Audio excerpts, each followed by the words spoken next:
Protests like this one are happening almost every day in Buenos Aires. A roadblock with people demanding aid and work. Poverty rates have increased since President Maurico Macri took office more than a year ago. Almost 33% of the Argentinian population is now classed as poor. Some of them are coming here, to this soup kitchen in the capital, where the number of people looking for food has doubled in the past year.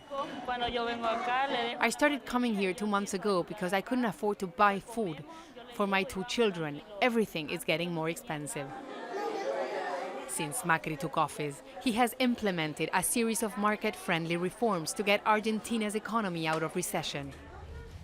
Some analysts say the government's policies are to blame. In Argentina, we already had a very high inflation, but that inflation increased because of the government's devaluation.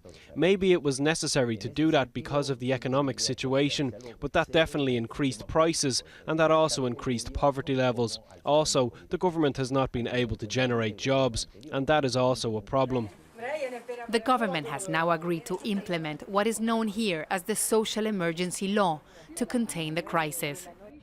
Implementing the social emergency law will not only generate about 1 million jobs, but also raise the salary of those working in Argentina's informal sectors, like cooperatives, for example. The measure is supposed to improve the lives of those living in this country's most vulnerable areas. But for those taken to the streets, it's just not enough. The government is not solving the rising problems. The emergency law is not the solution, but the economic model Macri wants to implement. Market-friendly policies have already created a crisis in the past, and these do not benefit the majority of Argentinians. Maurico Macri came to office with a zero-poverty promise.